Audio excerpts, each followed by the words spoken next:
Comment చేయనన్న కొండా సురేఖతో మా ప్రతినిధి అరుణ్ ఫేస్ టు ఫేస్.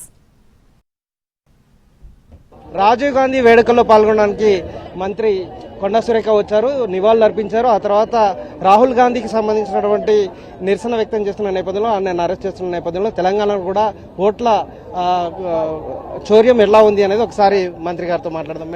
తెలంగాణలో పరిస్థితి ఎలా ఉంది?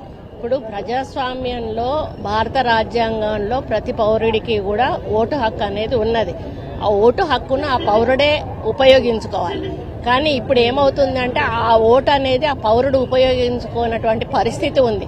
చనిపోయిన వాళ్ళు బతుకున్నట్టుగా చూపించి వేరే వాళ్ళు ఓటేస్తున్నారు. బతుకున్న వాళ్ళది కూడా వీళ్ళు వెళ్లే వరకు వీళ్ళ ఓటు పడిపోతుంది. కొంతమంది బతుకున్న వాళ్ళు కూడా చచ్చిపోయినట్టుగా అందులోంచి పేర్లు తీసేస్తున్నారు.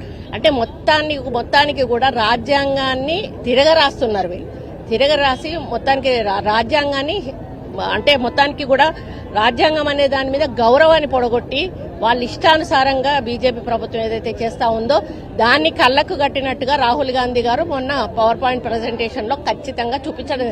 అది చూపించిన తర్వాత జీర్ణించుకోలేని బీజేపీ ఈరోజు ఏదో పద్ధతిలో రాహుల్ గాంధీ గారిని మళ్లీ డీమెరిట్ చేయాలనేటువంటి ప్రయత్నం చేస్తుంది.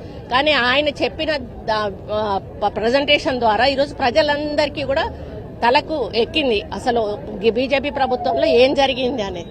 దానికి నిరసనగా ఈరోజు లక్షలాది మంది రాహుల్ గాంధీ గారు ఎక్కడికి వెళ్తే అక్కడ ఆయనకు మద్దతుగా ముందుకెళ్తున్నారు. అది చూసి జీర్ణించుకోలేని బీజేపీ ప్రభుత్వం ఏదో ఒక పద్ధతిలో ఆయనను అడ్డుకునే ప్రయత్నం చేస్తా ఉంది. ఏం చేసినా కూడా ప్రజాస్వామ్యంలో ఎవరు ఏమీ చేయలేరు. ప్రజలు తెలుసుకుంటే ప్రభుత్వాలు పడిపోయిన సందర్భాలు మనం చాలా చూసాం ఇతర దేశాలలో.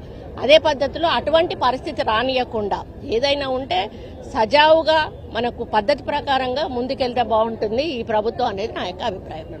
యూరియా కొరత కూడా తీవ్రంగా ఉన్నది, చాలా చోట్ల రైతులు ఆందోళన వ్యక్తం చేస్తున్నారు. దాని కొరత లేదండి, మేము ఆల్రెడీ కలెక్టర్స్ తోటి మాట్లాడుతా ఉన్నాం. ఎక్కడ ఉన్నా కూడా వారు పర్సూ చేస్తా ఉన్నారు. ఎక్కడ అడిషనల్ గా ఉంటే అక్కడ నుంచి ఇక్కడికి తెప్పించి అడ్జస్ట్ చేస్తా ఉన్నారు. మళ్ళీ కూడా మేము కలెక్టర్లకు ఇన్ఫార్మ్ చేస్తాం. మాకు ఎప్పుడు మా దృష్టికి వచ్చినా కూడా వెంటనే కలెక్టర్లకు మేము ఇన్ఫార్మ్ చేయడం జరుగుతుంది. వర్షాల ప్రభావం మీద ఎట్లా అప్రమత్తంగా? వర్షాల ప్రభావం మీద కూడా మేము వీడియో కాన్ఫరెన్స్ గానీ లేకపోతే ఫోన్ లో గానీ మాట్లాడడం జరిగింది.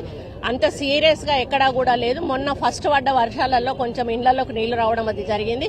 ఆ తర్వాత కూడా కంటిన్యూ అయితే కొంచెం ప్రమాదం ఉండేది. కానీ అదృష్టవశాత్తు ఆ వర్షాలు అంతటితో ఆగిపోవడం బాగానే ఉంది. ఎవరికి కూడా ప్రాణ నష్టం గానీ ఏమీ జరగలేదు.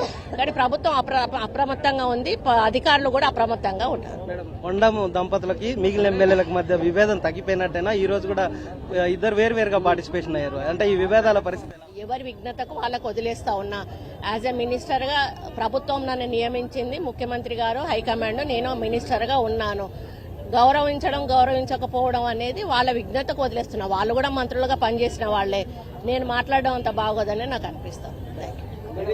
ప్రస్తుతం రాహుల్ గాంధీ ఏదైతే అంశాన్ని లేవనెత్తారో ఆ అంశం ద్వారా ప్రజల్లోకి వెళ్ళింది. బీజేపీ కావాలని నింద వేసే ప్రయత్నం చేస్తున్న అంశం ప్రజల్లోకి వెళ్ళింది కాబట్టి ఎలాంటి ఇబ్బందులు అయితే తలెత్తలేని పరిస్థితి ఉంది. ఎవరైనా వాజిత్ అరుణ్ కుమార్, ఎన్టీవీ వరంగల్.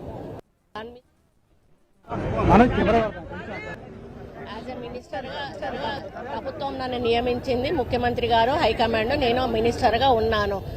గౌరవించడం గౌరవించకపోవడం అనేది వాళ్ళ విఘ్నతకు వదిలేస్తున్నా. వాళ్ళు కూడా మంత్రులుగా పనిచేసిన వాళ్లే. నేను మాట్లాడడం అంత బాగోదని నాకు అనిపిస్తుంది. దాని మీద నేను కామెంట్ చేయదలుచుకోలేదు. ఎవరి విఘ్నతకు వాళ్ళకు వదిలేస్తా ఉన్నా. యాజ్ ఎ మినిస్టర్ గా ప్రభుత్వం నన్ను నియమించింది ముఖ్యమంత్రి గారు, హైకమాండ్. నేను మినిస్టర్ గా ఉన్నాను. గౌరవించడం గౌరవించకపోవడం అనేది వాళ్ళ విఘ్నతకు వదిలేస్తున్నా. వాళ్ళు కూడా మంత్రులుగా పనిచేసిన వాళ్లే. నేను